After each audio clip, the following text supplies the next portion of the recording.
This medal represents what the country has always stood for: sacrifice.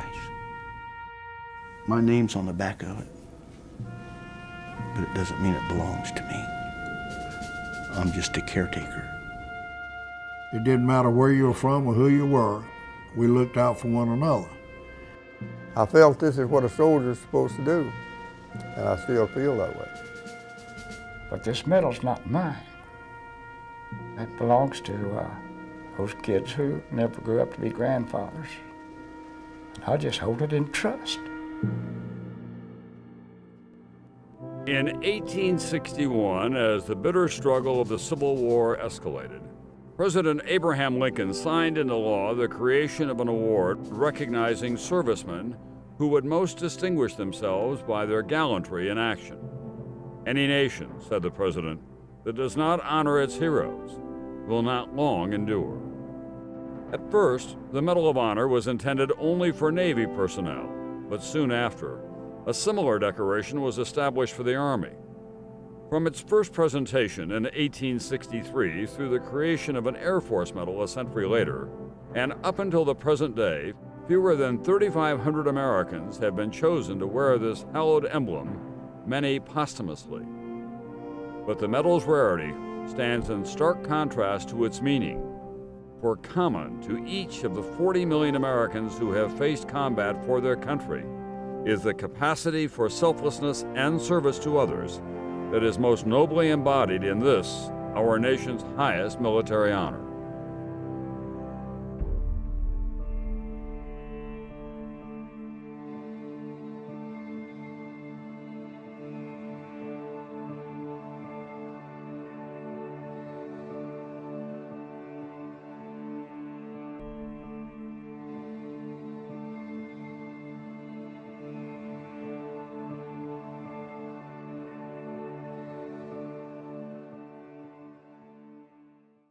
It is Mary Walker, her name, that appears on her Congressional Medal of Honor, which she received in 1865 when she became the first woman to receive the Congressional Medal of Honor. This is her story. Mary Walker was born in 1832 and grew up on a farm in upstate New York where her father was a self-taught country doctor. Mary's parents were abolitionists, and their home was a stop on the Underground Railroad, providing shelter and a hideout for escaped slaves on their way to freedom in Canada. Mary Walker also worked to get women the right to vote, and in 1881 she became the first female candidate for United States Senate in this country, saying that though women did not have the right to vote, she saw nothing in the Constitution that prevented them from holding elective office. But it was her service in the Civil War that won her the Congressional Medal of Honor. When the war broke out, Mary went to Washington to request to enlist as an Army surgeon. Her request was denied. She then volunteered in a makeshift hospital in Washington with 100 severely wounded soldiers. Mary kept requesting formal appointment as an Army surgeon and kept getting rejected.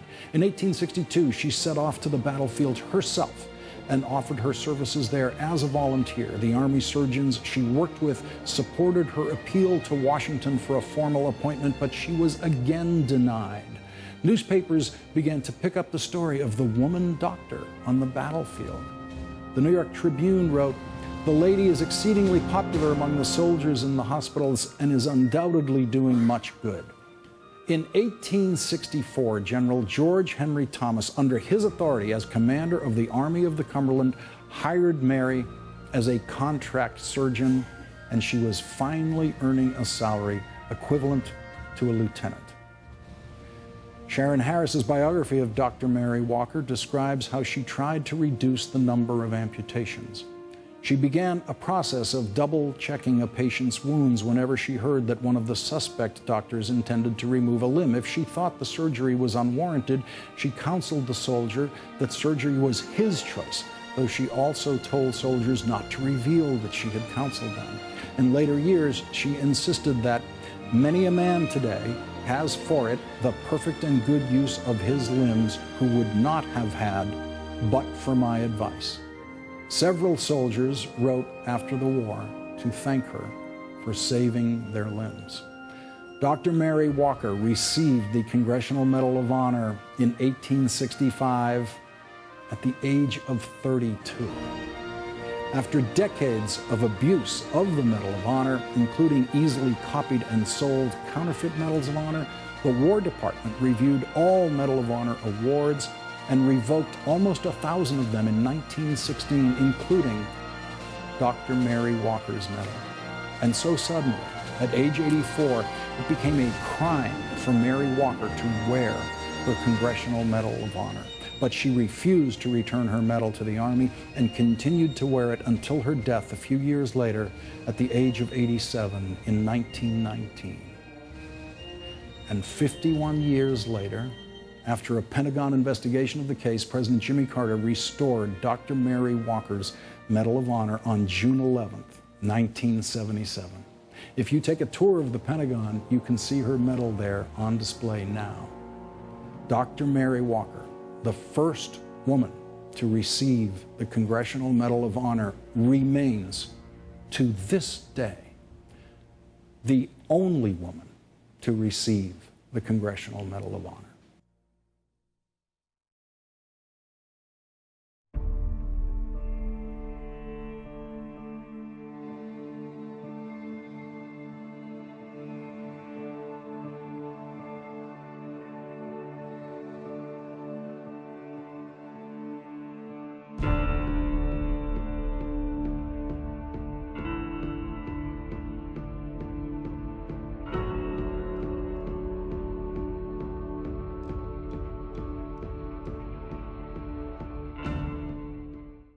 This medal represents the great work of the team and all those men who are sitting with me today.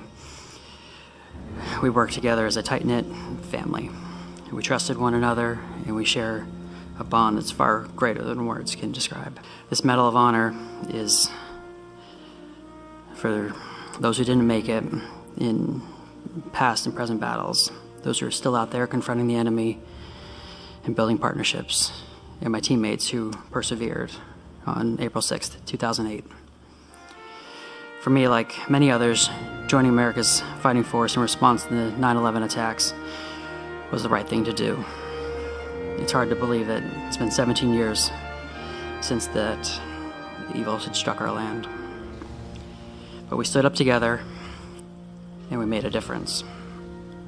That is why I joined, to try and make a difference. As a man, I couldn't believe what I was watching on TV. I was in graduate school at Washington State University, and like so many others, I was angry watching the attacks on the Twin Towers and the Pentagon and the downed plane in Pennsylvania.